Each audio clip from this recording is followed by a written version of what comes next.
Push the button. The button has been pushed. You're going to do the funny voice, aren't you? I can't help it. It's a video. Hi.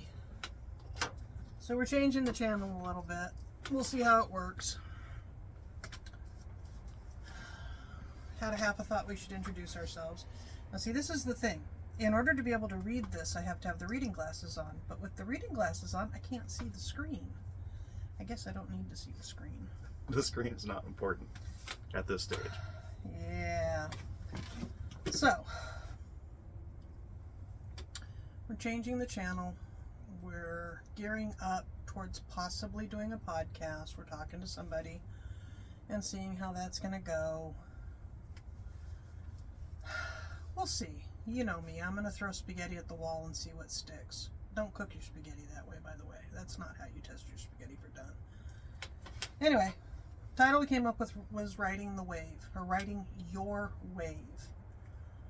The concept is from, you're not supposed to live in the past. Living in the past is living in fear. You're supposed to live in the now. You're supposed to ride the wave as the now as a wave going forward. You're not supposed to live in the future because the future hasn't happened yet, and that's living in anxiety. Anxiety being different than fear. Okay, can you get the difference?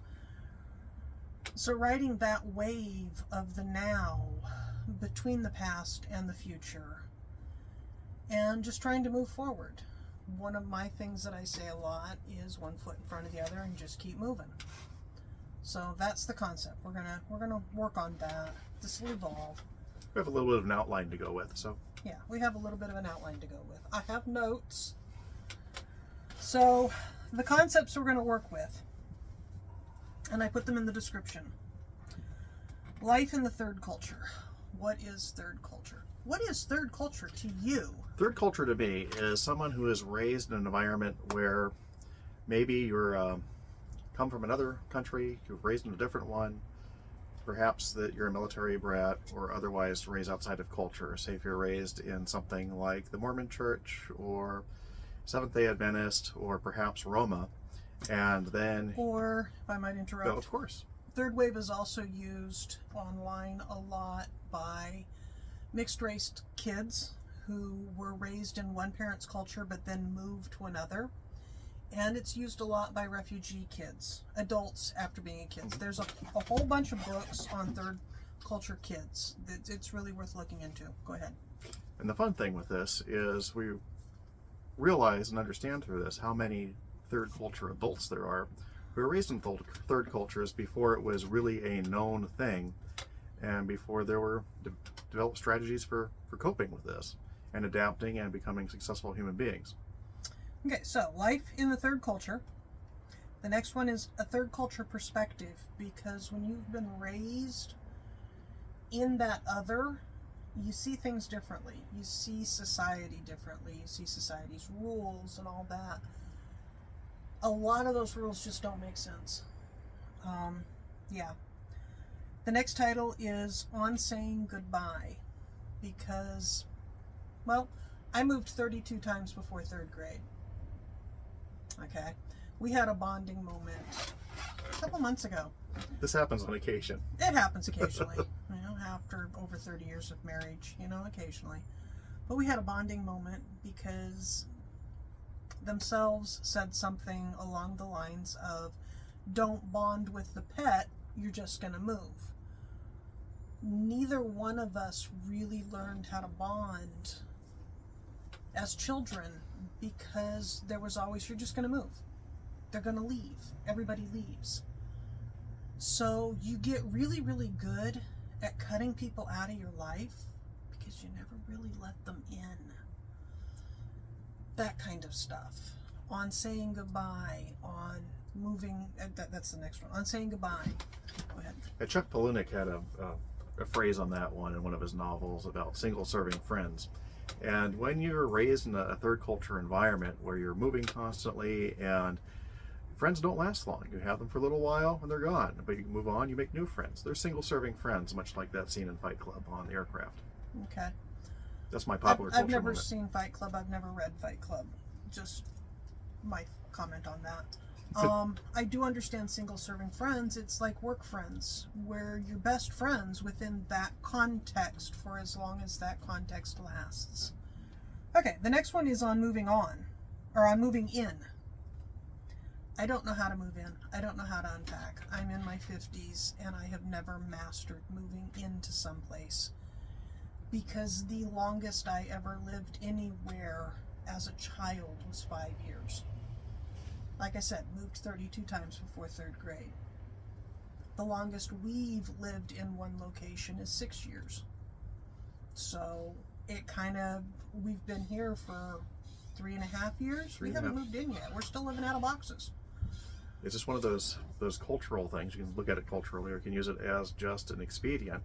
When you're used to moving constantly, when things come up, you have to move for jobs, or however it might work for moving with parents, you never quite get to the point where you feel at home in a home. So you never really unpack. You have the things that you need immediately, like your kitchen gear and a couple good books, whatever, your basic clothing. But the other stuff, the special things, you're tempted not to unpack at all, because you don't want to have to go and find and repack them in a hurry if you have to move again.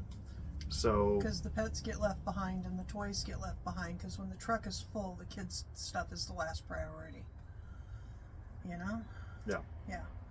So the next one is a dual. It's two. Okay, the word paradigm. So I put it on the description as paradigm paradox, because the word paradigm has two separate meanings. The first meaning is a model, a paradigm. It's the perfect model. This is how it should be. But the other meaning of paradigm is mutually exclusive choices. Having to make a mutually exclusive choice. Either or. So it's either perfect or it's not. Either or. I kind of like that. We're going to deal with that a lot, because that one likes double speak and likes to do corporate speak. I spend enough time in the corporate culture that all those buzzwords are just really fun to riff off and play with. Like, perhaps the paradigm issue is low-hanging fruit for those that go that direction, but I don't know how that works. you don't need to know how it works. It's not a good environment. It's not good for us. Okay. We're no longer there. We're somewhere else now. I had one desk job in my life. I worked it for 2.5 years. Yeah, 2.5 years. Okay, corporate job, made good money, hated it. Made more than me. I'm not cut out for corporate world. I'm not cut out for an office job.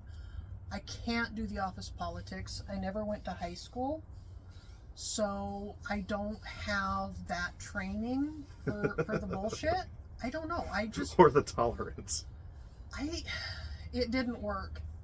Anyway, the next category is decolonization.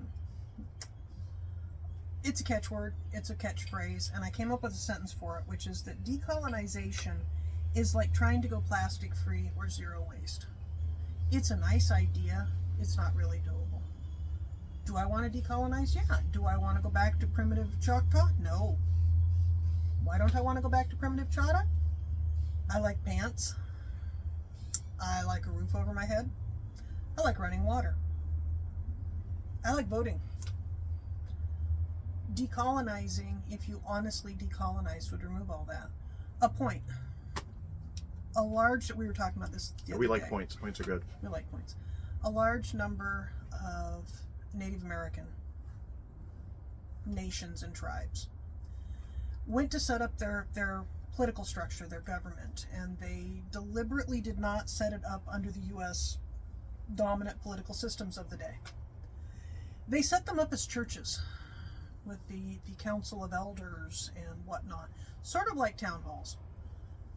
But most of the tribal cultures of government that I have interacted with over my lifespan have been set up as a Baptist church. But most of the people are not aware of that, and if you try to point it out, you get frowned at really big. Really, really big. Because a church council does evoke a native council. It does have They similarities are in places. Yeah. But so that's what I'm cutting it off, because I shouldn't have started the concept. no, you shouldn't have. Because I'm willing to run with it and go a long way. But Yeah. I don't that's have a my different teeth video. in. Yeah, I don't have my teeth in. I probably will never have my teeth in. We'll see. We Teeth both are need colonized. Yeah. We both need haircuts, so that'll change appearance-wise. Yeah, he's going bald. No, not going long. We try to use gender-neutral terms. It's just something we've been doing for a very long time, and It's to keep us aware it's of like everyone trying to go else. plastic-free. Okay, and I say that because in trying to go plastic-free, well, you can scroll back and find a bunch of the old videos I did, but if I'm thirsty, if we're out and about, the vehicle has plastics. You can't have a modern car without plastics. Let's say I'm thirsty, and let's say I want water. Now, if you know me, you know I don't drink water because of the kidney problems, but let's just say I want water. To go plastics free, I'd have to buy Perrier at $3 a bottle, small bottle. That's not viable. There's always Apollinaris. That's even more expensive and not available at 7-Eleven. So, bad tangent. Spank. Anyway, that's the concepts for where the video is going to be going. We're at the 11-minute mark, and we're going to talk until at least 20 minutes. So there's going to be some rambling now. The first part is basically give you the idea of where you want to go with this. And Yeah. We won't be filming all of them in here. This is his little Ranger. Okay, so the property has this outbuilding. And it was originally told to me that let's just keep all the camping gear and outdoor gear out in the outbuilding. Okay, great. It's now his little Ranger, their little Ranger shed. It's really cool and everything, but it's a waste of space. Oh, no. Yes. Because I don't have a pottery studio. I don't have a clay studio. I don't have glazes or paints. My art is poisonous and should not be done in the house. And this could be done in the house. Except I have another bad habit in here, and that's playing the accordion. Which is why he got the room. That's why he gets this. So you have to be honest. Yeah, well, let's do the whole. This is picture. not a ranger station. This is an outdoor go out and pretend to smoke a pipe and play accordion and ukulele and freaking bagpipes and clarinet and just make noise. Things that don't happen in the house very well. I have sensory issues. Most people with autism type things have sensory issues. Them, me, you. I can't handle repetitive noise that isn't standardized. If it went thump, thump, thump, thump, thump, thump, thump, thump, for 30 minutes I'd be fine. So if he played a song that was from beginning to end the recognizable song, Oh, no. I'd be fine. That's not how it works. But that's not what he does. When we had the piano, that's not what he does. He riffs. I missed the piano. He goes, doo doo doo doo doo. That was nice. Doo doo doo doo doo doo doo. That was nice. Doo doo doo doo doo doo doo doo. And about the fourth time, I'm so hypersensitive, it's just, I'm going to kill you. We musicians call that the creative process. We writers and artists call that wasting your fucking time. No, you call that source material for murder novels. Yes, very much so. This is why I have the cabin. That's why he has the cabin. They have the cabin. But It's for music. it's glorious. Look at this. And because they like to set decorate, and this is set decorated as a 1930s Ranger cabin. 1930s Ranger cabin. Going back to the life without plastics, we have a lot of not plastic. That's a cooked pot set. Lanterns, and we try. We really try. And part of this as a retreat is it minimizes modern disposable culture. So I try to do the most possible in here with old materials. This beverage cup, of course, Came in with me. not because being I'm included. drinking. This beverage cup was free.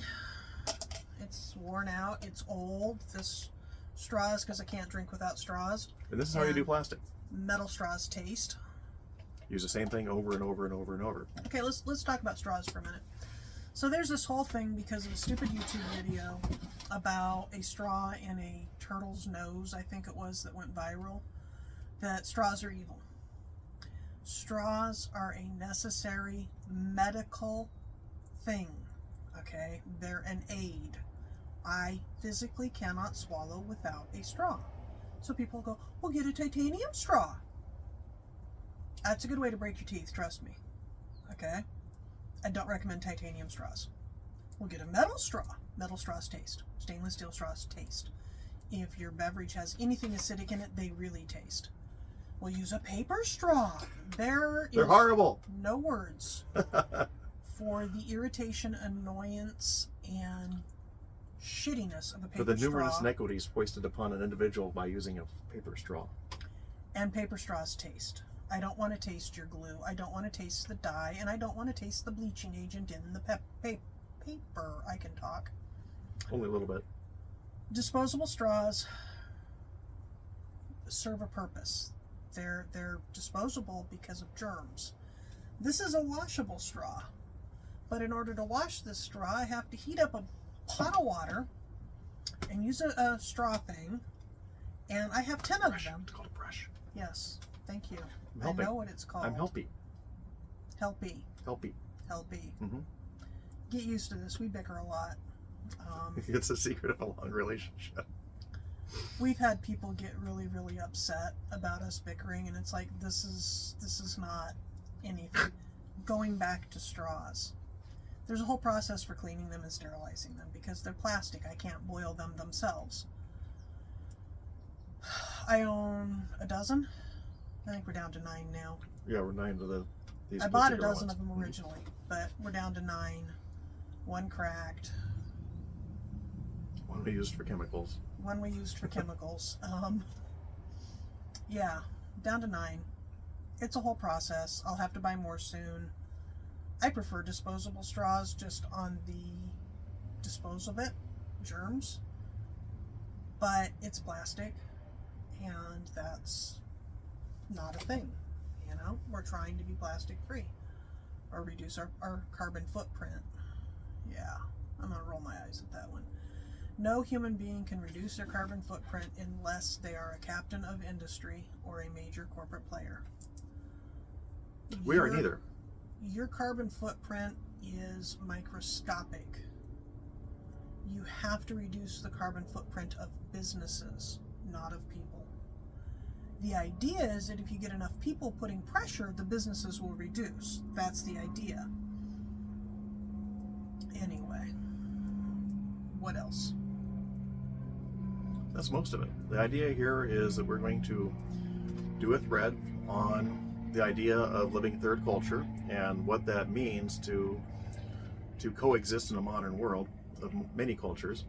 And while we're doing that, we're also going to touch upon living a less disposable lifestyle and bringing in people who have written about this in the past and how they accomplished this and how those lessons can serve to teach us today. We will have guests. We'll probably do Zoom calls and record them or whatever. I haven't used Zoom yet. But we'll probably do some kind of long distance and record it. And we'll typically be touching on a book each one of these sessions as well. Yeah, so this is not a book we're touching on right now, but this is his favorite book. And it's that much of a favorite book. It's Camping and Woodcraft by Horace Kephart. It was written originally in 1917, and this is considered sort of the Bible for the classic camping movement. Many other authors have referenced his work, but it is quite remarkable because it talks about camping, it talks about clothing, it talks about food preparation, food transportation, insect prevention, situations. It's really quite remarkable, and it's never gets old. One of the interesting things with the classic camping, when you start looking into it, camping back then is a lot like living off base in the military now. If somebody camped, there was a reason. They couldn't stay in a hotel. They couldn't go into town. It wasn't a cultural destination, get out of the city thing that it is now for most people. Can I expand on that a bit? Yeah. Because that's exactly what this book covers. Around this period, 1917 to just post World War I, it was the idea when recreational camping began. Prior to that, if you're in the woods, there is a reason you're in the woods, and it wasn't a social reason. It wasn't to get out there and be part of nature. It was you're escaping something. Or you were black and in a southern area, you couldn't go into town, or you were gay and you couldn't go into town. You couldn't stay in a hotel without the risk of getting lynched. Therefore, you camped. Or you didn't have driver's license and license plates, because back then that was not nearly as enforced. There was a reason, or you were an alcoholic, or you were a wife beater, and you couldn't go to the hotel because you'd get in a fight with somebody. Those were the people who camped. It was not, or you were Romani, or you were Native. There was a lot of reasons to camp, but it wasn't mainstream.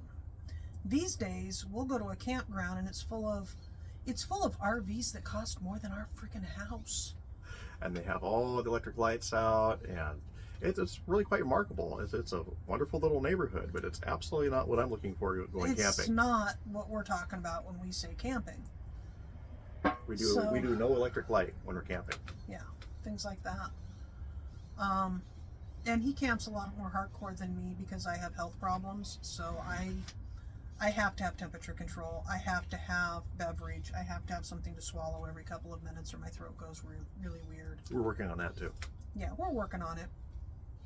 I like the idea of campering, pulling up in a camper, because then I have temperature control. Yep. But I don't want to go to the state park or the private parks with the $150,000 and $300,000 RV setups, where they're going to go chew up the landscape in their off-road vehicles. That's not my people. I recently did that this past winter. I was going through a recertification class for wilderness first responder, and it was being held at a state campground. So I went there, and this is the first time I've been in a paid campground in probably 20 years. I camp constantly, but it's always on private forest or public forest, and it's never a developed site. And wow, that was an eye-opener. That was not camping. That was a different experience altogether.